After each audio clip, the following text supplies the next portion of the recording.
है what is human capital.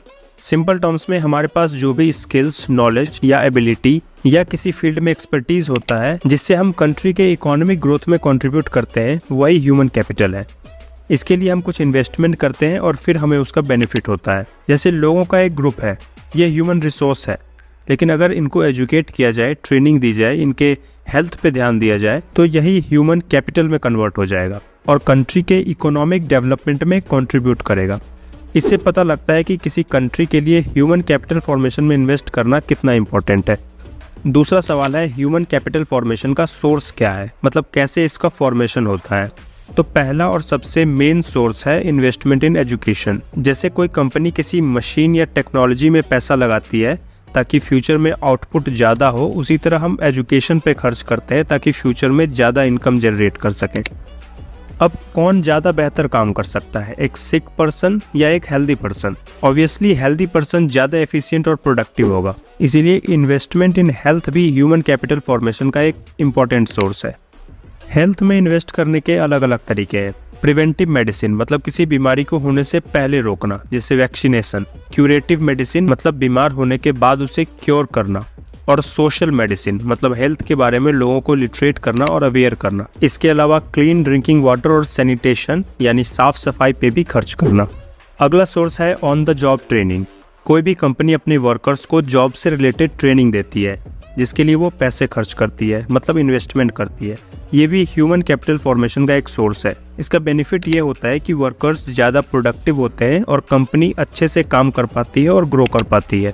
Better job opportunities के लिए लोग एक जगह से दूसरी जगह माइग्रेट भी करते हैं। माइग्रेशन में आने जाने का खर्च लगता है, नई जगह या नई कंट्री में रहने का खर्च लगता है, नई सोशल और कल्चरल इन्वायरमेंट में अडेप्ट करना होता है। तो ये सब इन्वेस्टमेंट है और इसका बेनिफिट है हायर सैलरीज। तो माइग्रेशन पे खर्च करना भी ह्यूमन कैपिटल फॉर्मेशन का एक सोर्स है।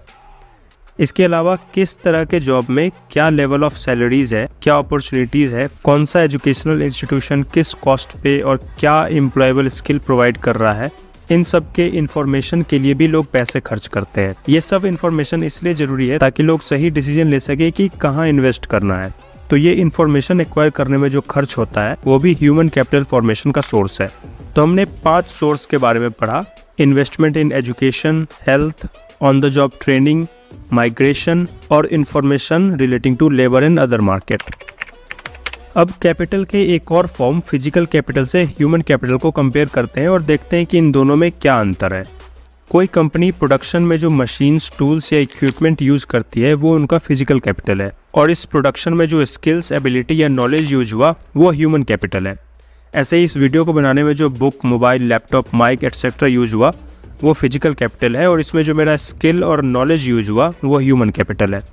फिजिकल कैपिटल फॉर्मेशन मेनली एक इकोनॉमिक और टेक्निकल प्रोसेस है और ये ओनर के कॉन्शियस डिसीजन का आउटकम है। मतलब फॉर एग्जांपल कंपनी के मालिक को कोई मशीन खरीदनी है तो वो इन्वेस्टमेंट से पहले सब कुछ कैलकुलेट करेगा कि कौन सा मशीन सही है, इससे कंपनी को कितना फ़ायदा होगा, प्रोडक्टिविटी बढ़ेगा या नहीं, तब जाके डिसीजन लेगा। लेकिन ह्यूमन कैपिटल के मेजर पार्ट का फॉर्मेशन किसी के लाइफ में तभी हो जाता है जब वो ये डिसाइड करने के लिए कैपेबल ही नहीं है कि इससे फ्यूचर में उसकी अर्निंग बढ़ेगी या नहीं। जैसे बच्चा कौन से स्कूल में जाएगा, उसको क्या हेल्थ केयर फैसिलिटी मिलेगी, ये उसके पेरेंट्स या बहुत हद तक वो कैसी सोसाइटी, कैसे इन्वायरमेंट में रहता है, इससे डिसाइड होगा। तो human capital formation partly social process है और पार्टली ओनर का कॉन्शियस डिसीजन है। इसके अलावा कुछ और बेसिक डिफरेंसेस है, जैसे फिजिकल कैपिटल को ओनर से सेपरेट किया जा सकता है लेकिन ह्यूमन कैपिटल को ओनर से सेपरेट नहीं किया जा सकता है। फॉर एग्जांपल बस एक फिजिकल कैपिटल है तो जो उसका ओनर है वो किसी और को भी बस चलाने के लिए रख सकता है या बस को मार्केट में बेच भी सकता है। लेकिन ड्राइवर के पास जो ड्राइविंग स्किल है, मतलब ह्यूमन कैपिटल है, उसको उससे अलग नहीं किया जा सकता है, सिर्फ उसकी सर्विस प्रोवाइड की जा सकती है। दोनों ही कैपिटल टाइम के साथ डेप्रिसिएट करता है, मतलब इसका वैल्यू कम होता है, लेकिन दोनों के डेप्रिसिएशन में थोड़ा अंतर है। फिजिकल कैपिटल टाइम के साथ खराब होता है और न्यू टेक्नोलॉजी के आने से आउटडेटेड भी हो जाता है, और ह्यूमन कैपिटल एज के साथ डेप्रिसिएट करता है। लेकिन हेल्थ और एजुकेशन के कंटिन्यूअस इन्वेस्टमेंट से इसे काफ़ी हद तक कम किया जा सकता है और न्यू टेक्नोलॉजी में अडेप्ट भी किया जा सकता है।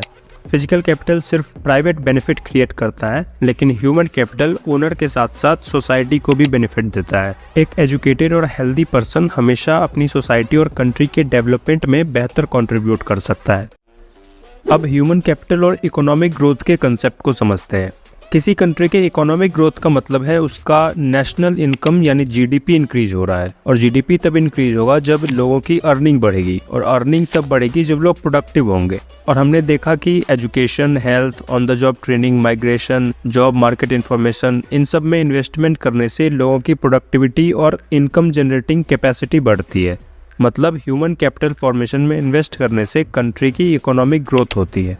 लेकिन ये कहना कि ह्यूमन कैपिटल बढ़ने से इकोनॉमिक ग्रोथ होगा ही, ये उतना क्लियर नहीं है, क्योंकि जनरली कोई भी डेटा क्वांटिटी कितना इंक्रीज हुआ ये तो बता सकता है, लेकिन क्वालिटी नहीं बता सकता है। फॉर एग्जांपल, अगर एजुकेशन सेक्टर में year of schooling, enrolment rate ये सब इंक्रीज भी हो रहा है, तो इससे ये नहीं पता चलेगा कि क्वालिटी ऑफ एजुकेशन क्या है। और अगर क्वालिटी अच्छी नहीं होगी तो स्टूडेंट्स उतने प्रोडक्टिव नहीं होंगे और उनकी अर्निंग इंक्रीज नहीं होगी। इसलिए बहुत डेवलपिंग कंट्रीज में देखा गया है कि ह्यूमन कैपिटल इंडिकेटर्स में तो बहुत तेजी से ग्रोथ हुआ, लेकिन रियल पर कैपिटा इनकम यानी प्रति व्यक्ति आय में उतनी तेजी से ग्रोथ नहीं हुआ। तो human capital formation economic growth के लिए बहुत ज़रूरी है, लेकिन इसके इंडिकेटर हमेशा एग्जैक्ट पिक्चर दिखाएं ये ज़रूरी नहीं है। इंडिया भी काफ़ी पहले ये समझ गया था कि इतनी बड़ी पॉपुलेशन वाली कंट्री में ह्यूमन कैपिटल का कितना इंपॉर्टेंस है।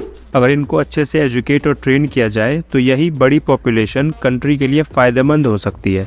इस टेबल में हम देख सकते हैं कि कैसे ओवर द डेकेड्स कंट्री के literacy rate, infant mortality rate, life expectancy ये सब इम्प्रूव हुआ है, और रियल पर कैपिटा इनकम भी इंक्रीज हुआ है। नेशनल एजुकेशन पॉलिसी 2020 कहता है कि वर्ल्ड में नॉलेज की रिक्वायरमेंट बहुत तेज़ी से चेंज हो रही है। For example, machine learning, artificial intelligence, इन सब टेक्नोलॉजी के कारण आने वाले समय में बहुत सारे अनस्किल्ड जॉब्स में मशीन यूज़ होने लगेगा और नए तरह के स्किल्स की डिमांड होगी, मेनली मैथमेटिक्स, कंप्यूटर साइंस और डेटा साइंस से रिलेटेड। क्लाइमेट चेंज, पॉल्यूशन और नेचुरल रिसोर्स डिप्लेशन के कारण जो चैलेंजेस आ रहे हैं उसे टैकल करने के लिए भी स्किल्स की रिक्वायरमेंट है, specially climate science, agriculture, chemistry और बायोलॉजी की फील्ड में। इसीलिए इंडिया, जो कि आने वाले समय में वर्ल्ड का 3rd लार्जेस्ट इकॉनमी बनने जा रहा है, हमारे पास अपॉर्चुनिटी है कि हम ह्यूमन कैपिटल में ज़्यादा से ज़्यादा इन्वेस्ट करें और खुद को एक नॉलेज बेस्ड इकॉनमी में ट्रांसफ़र कर सकें। नेक्स्ट, अब ह्यूमन कैपिटल और ह्यूमन डेवलपमेंट के डिफरेंस को समझते हैं। दोनों सेम ही साउंड करता है, लेकिन सेम है नहीं। ह्यूमन कैपिटल का मेन फोकस होता है प्रोडक्टिविटी इंक्रीज करना।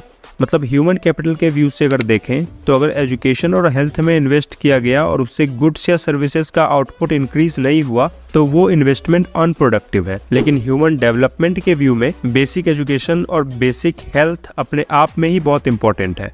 तो अगर उससे लेबर प्रोडक्टिविटी नहीं भी बढ़ेगी तो कोई बात नहीं, बेसिक एजुकेशन और बेसिक हेल्थ केयर हर इंडिविजुअल का राइट है। अब देखते हैं कि इंडिया में ह्यूमन कैपिटल फॉर्मेशन का क्या कंडीशन है। हमने देखा कि ये सब ह्यूमन कैपिटल फॉर्मेशन का सोर्स है और इनमें से एजुकेशन और हेल्थ सबसे इम्पोर्टेंट है। इस चैप्टर में हम एजुकेशन सेक्टर को एनालाइज करेंगे, लेकिन उससे पहले सवाल है कि एजुकेशन और हेल्थ सेक्टर में गवर्नमेंट के इंटरवेंशन की क्या ज़रूरत है। इसका एक कारण यह है कि एजुकेशन और हेल्थ ऐसी चीज़ है जिसका बेनिफिट इंडिविजुअल के साथ साथ सोसाइटी को भी होता है।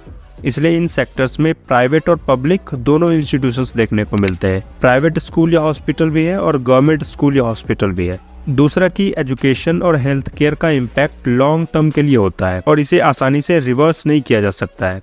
फॉर एग्जाम्पल, अगर किसी बच्चे को एक बार ऐसे स्कूल या हॉस्पिटल में एडमिट कर दिया जाए जहां अच्छी सर्विस नहीं दी जा रही है, तो जब तक उसको वहां से हटाकर अच्छे जगह शिफ्ट किया जाएगा काफ़ी नुकसान हो चुका होगा। और हर इंडिविजुअल के पास इतना नॉलेज भी नहीं होता है कि किस कॉस्ट पे कैसी क्वालिटी ऑफ सर्विस मिलनी चाहिए, जिस कारण प्राइवेट इंस्टीट्यूशंस लोगों का एक्सप्लॉयटेशन करने लगते हैं। आज भी प्राइवेट स्कूल्स या हॉस्पिटल के चार्जेस कितने ज़्यादा होते हैं ये सबको पता है। तो यहाँ गवर्नमेंट का रोल है ये इंश्योर करना कि प्राइवेट इंस्टीट्यूशंस एक required standard of service provide करें और कॉस्ट भी सही रखें। एजुकेशन सेक्टर में national council of educational research and training, university grants commission और हेल्थ सेक्टर में Indian council of medical research, ये सब कुछ ऑर्गेनाइजेशंस हैं जो अपने अपने सेक्टर में इंस्टीट्यूशंस को रेगुलेट करते हैं। इसके अलावा इंडिया में अभी भी बहुत से लोग पॉवर्टी लाइन से नीचे हैं और वो एजुकेशन और हेल्थ केयर अफोर्ड नहीं कर सकते हैं। और अगर गवर्नमेंट के अकॉर्डिंग बेसिक एजुकेशन और हेल्थ केयर सभी का राइट है, तो ये गवर्नमेंट की रिस्पॉन्सिबिलिटी है कि वो डिजर्विंग सिटीजन्स को ये सब फ्री ऑफ कॉस्ट प्रोवाइड करे। एजुकेशन पे गवर्नमेंट कितना खर्च करती है ये वो दो तरीके से बताती है। एक कि गवर्नमेंट के टोटल एक्सपेंडिचर का कितना परसेंटेज एजुकेशन पे खर्च हो रहा है, और दूसरा कि ग्रॉस डोमेस्टिक प्रोडक्ट का कितना परसेंटेज एजुकेशन पे खर्च हो रहा है। पहले से ये पता लगता है कि गवर्नमेंट अपने स्कीम्स में एजुकेशन को कितना इम्पोर्टेंस दे रही है, और दूसरे से पता लगता है कि किसी कंट्री में लोगों के इनकम का कितना परसेंटेज एजुकेशन के डेवलपमेंट में जा रहा है। ओवर द ईयर्स ये दोनों नंबर्स ओवरऑल इंक्रीज ही हुआ है। इंडिया में स्टेट्स के बीच में भी एजुकेशन स्टेटस और अपॉर्चुनिटी का बहुत अंतर है, और उसका रीज़न है कि हर स्टेट एजुकेशन पे कितना खर्च करता है उसमें बहुत डिफरेंस है। जैसे 2014-15 के डेटा के हिसाब से हिमाचल प्रदेश का पर पर्सन पर ईयर एजुकेशन पे 34,651 रुपये खर्च कर रहा था। वहीं बिहार जैसे स्टेट में ये नंबर सिर्फ 4,088 था। अलग अलग कमेटी ने रिकमेंड किया है कि हमें एजुकेशन पे कितना खर्च करना चाहिए। जैसे 1964-66 में एजुकेशन कमीशन ने रिकमेंड किया कि हमें कम से कम जीडीपी का 6% एजुकेशन पे खर्च करना चाहिए, लेकिन करंट में देखो तो ये 2.9% है। 1999 में तपस मजुमदार कमेटी ने ये अनुमान लगाया कि सभी 6 से 14 साल के बच्चे को एजुकेशन देने के लिए हमें अगले 10 साल में लगभग 1.37 लाख करोड़ रुपए खर्च करना होगा। 2009 में गवर्नमेंट ने एक एक्ट पास किया जिससे 6 से 14 साल के सभी बच्चों के लिए फ्री एजुकेशन उनका फंडामेंटल राइट बन गया। इसके अलावा government 4% health and education cess भी लगाती है। सेस एक तरह का टैक्स होता है जो किसी स्पेसिफिक पर्पस के लिए लगाया जाता है और उसी के लिए यूज भी किया जाता है। हायर एजुकेशन को प्रमोट करने के लिए गवर्नमेंट स्टूडेंट्स को लोन भी प्रोवाइड करती है। इन सब चीज़ों का फ़ायदा भी हुआ। एजुकेशनल अचीवमेंट्स को जनरली हम अलग अलग लिटरेसी रेट्स में मेजर करते हैं, जैसे male adult literacy rate, female adult literacy rate, 15 से 24 एज की पॉपुलेशन यानी यूथ लिटरेसी रेट। तो ओवर द डेकेड्स इन सब के नंबर्स भी इम्प्रूव हुए हैं। फ्यूचर प्रोस्पेक्ट्स की बात करें तो एजुकेशन फॉर ऑल अचीव करना अभी भी बहुत दूर है। आज भी इंडिया में उतने लोग इलिटरेट है जितने आज़ादी के समय इंडिया की पॉपुलेशन थी। जेंडर इक्विटी पहले से बेहतर हुआ है, मतलब मेल और फीमेल के लिटरेसी रेट का डिफरेंस कम हुआ है, लेकिन अभी वुमेन एजुकेशन को और प्रमोट करने की जरूरत है, क्योंकि इससे ह्यूमन कैपिटल फॉर्मेशन तो होगा ही, साथ ही सोसाइटी में वुमेन का स्टेटस इंप्रूव होगा, फर्टिलिटी रेट पे इम्पैक्ट पड़ेगा और वुमेन और चिल्ड्रन के हेल्थ पे भी पॉजिटिव इम्पैक्ट होगा। इसके अलावा हायर एजुकेशन यानी ग्रेजुएशन, पोस्ट ग्रेजुएशन, इनको और प्रमोट करने की ज़रूरत है, क्योंकि बहुत कम लोग हायर एजुकेशन तक कंटिन्यू कर पाते हैं। लेटेस्ट 2011 सेंसस के अकॉर्डिंग सिर्फ 8% इंडियंस ग्रेजुएटेड है। दूसरा ये कि इवन ग्रेजुएटेड लोगों में अनएम्प्लॉयमेंट बहुत ज़्यादा है। एनएसएसओ के 2011-12 डेटा के अकॉर्डिंग रूरल एरियाज में वैसे लोग जिन्होंने ग्रेजुएशन या उससे ज़्यादा पढ़ा है उनमें से 19% अनएम्प्लॉयड है, और यही अर्बन एरियाज में 16% है, और रूरल वुमेन के केस में तो ये रेट 30% है। लेकिन अर्बन और रूरल एरियाज में जो प्राइमरी लेवल तक पढ़ा यूथ है उनमें से सिर्फ 3 to 6% ही अनएम्प्लॉयड है। इसका एक कारण ये हो सकता है कि जनरली हायर एजुकेशन के बाद लोग इनफॉर्मल जॉब, मतलब labour, street vendor, construction worker, ये सब काम नहीं करना चाहते हैं, और उनको फिक्स्ड सैलरी वाला कोई डिसेंट जॉब मिलता नहीं है, क्योंकि या तो उनमें स्किल्स नहीं है या उतने जॉब्स क्रिएट नहीं हो रहे हैं। इसीलिए गवर्नमेंट को हायर एजुकेशन में इन्वेस्टमेंट बढ़ानी चाहिए और हायर एजुकेशन इंस्टीट्यूशंस के स्टैंडर्ड को भी इम्प्रूव करना चाहिए, ताकि वो स्टूडेंट्स में ऐसे स्किल्स डेवलप करवा सकें जिसकी जॉब्स में रिक्वायरमेंट है। तो कंक्लूजन ये है कि इंडिया के पास ह्यूमन रिसोर्स बहुत है, बस जरूरी है कि सोसाइटी के हर ग्रुप को क्वालिटी एजुकेशन, हेल्थ केयर और ट्रेनिंग दी जाए, ताकि उसका यूटिलाइजेशन हो, जिससे कंट्री इकोनॉमिकली भी ग्रो करे और सोसाइटी में इक्विटी भी आए।